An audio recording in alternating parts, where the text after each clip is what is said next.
آج ہم پڑھیں گے کہ بہت سے مسلمان پریشان ہوتے ہیں کہ ہم کس کے پیچھے نماز پڑھیں کس کے پیچھے نہ پڑھیں، یعنی مسلم کی تعریف کے اندر ہی پریشان ہوتے ہیں کہ مسلمان کون ہے۔ اللہ کے رسول صلی اللہ علیہ وسلم نے ہمیں بتایا کہ مسلمان کون ہے۔ صحیح بخاری کے اندر رسول اللہ صلی اللہ علیہ وسلم خود فرماتے ہیں من صلی صلاتنا، جس نے ہماری طرح نماز پڑھی ہے، واستقبل قبلتنا، اور ہمارے قبلے کی طرف رک کر کے جس نے نماز پڑھی، واکل ذبیحتنا، اور ہمارا ذبیحہ جو اس نے کھایا، فہو المسلم، اللہ کے رسول نے فرمایا وہ مسلمان ہے۔ یعنی جو بھی کھانا کعبہ کی طرف رک کر کے نماز پڑھتا ہے اور ہماری طرح نماز پڑھتا ہے، ہمارا ذبیحہ کھاتا ہے، اللہ کے رسول صلی اللہ علیہ وسلم نے کیا فرمایا؟ تو ایسا شخص وہ مسلمان ہے۔ اسی طرح جب تک جو ہے نبی کریم صلی اللہ علیہ وسلم کی شریعت کے اوپر جو لوگ قائم ہیں، دائم ہیں، اس کا اقرار کرنے والے ہیں، قرآن حدیث کا اقرار کرتے ہیں، تو وہ مسلمان ہیں، تو اس کے پیچھے نماز پڑھ لیں۔ اسی طرح جس کا عقیدہ ٹھیک ہے، آپ کو پتہ نہیں ہے کہ آپ کہیں سفر میں جا رہے ہیں، کہیں بھی کسی جگہ پر جا رہے ہیں، آپ کو پتہ ہی نہیں کسی شخص کے عقیدے کے بارے میں، آپ اس کے پیچھے نماز پڑھ لیں۔ آپ کے اوپر شریعت نے یہ نہیں کہا کہ بھئی آپ پہلے اس کا امتحان لیں، اس کی عقیدہ اس کا چیک کریں کیسے عقیدہ تو خراب نہیں ہے۔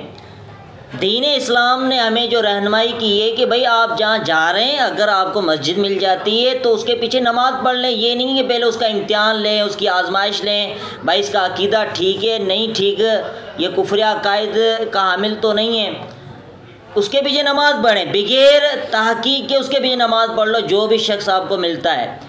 اور جس کے بارے میں نماز کس کے پیچھے نہیں پڑھنی؟ جس کا آپ کو علم ہو جائے کہ اس کا عقیدہ کفری عقیدہ ہے، وہ اللہ تعالیٰ کی صفات کے اندر اللہ کے ساتھ شرک کر رہا ہے، دوسروں کو بھی مشکل کشا سمجھتا ہے، دوسروں کو بھی حاجت روا سمجھتا ہے، اور سمجھتا ہے کہ دوسرے لوگ بھی وہ جو ہیں اولادیں دینے کے اوپر قادر ہیں، بارشیں نازل کرنے پر قادر ہیں، ہماری باتیں سننے پر قادر ہیں، ہمارے مسئلے حل کرنے پر قادر ہیں، جو بھی یہ مردے ہیں ان کو پکارتے ہیں۔ تو یہ عقائد ایسے ہیں جو کفری عقائد ہیں۔ اگر آپ کو پتہ چل جائے جس شخص کے عقائد کفری ہیں، اس کے پیچھے آپ نماز نہ پڑھیں۔ باقی جس کے بارے میں آپ کو پتہ ہی نہیں ہے تو آپ اس کے پیچھے نماز پڑھ لیں تسلی کے ساتھ۔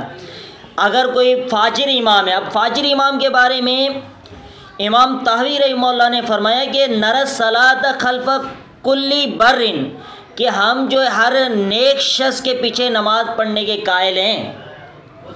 اسی طرح وفاجر من اہل القبلۃ، یا جو فاجر ہے، بھائی چھوٹی موٹی غلطیاں اس سے ہو جاتی ہیں، گناہ ہر مسلمان سے ہو جاتا ہے، کوئی شخص فاجر ہے لیکن ہے مسلمان تو اس کے پیچھے نماز ہو جاتی ہے۔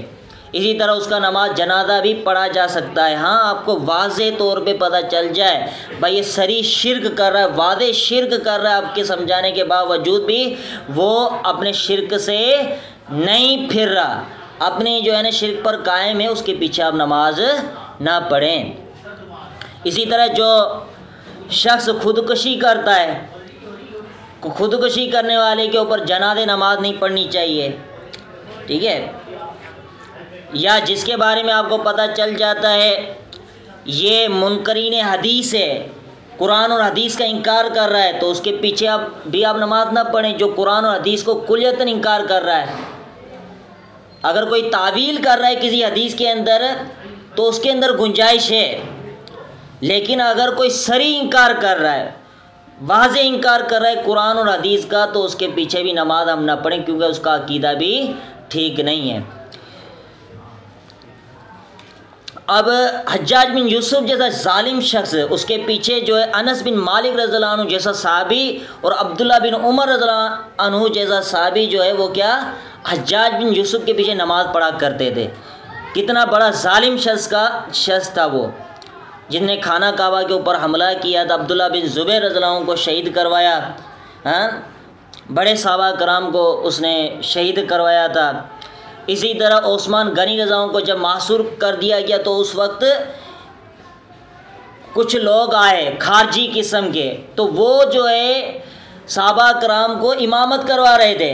عثمان غنی رضی اللہ عنہ کے پاس ایک شخص آیا، اللہ کہ عثمان غنی رضی اللہ عنہ، یا امیر المومنین آپ معصور ہیں، آپ ہمیں امامت کروائیں، حقیقی امام آپ ہیں، یہ جو ہے خارجی فتنے باز جو ہے وہ ہمیں امامت کروا رہا ہے۔ تو عثمان رضی اللہ عنہ نے کیا کہا خارجیوں کے بارے میں؟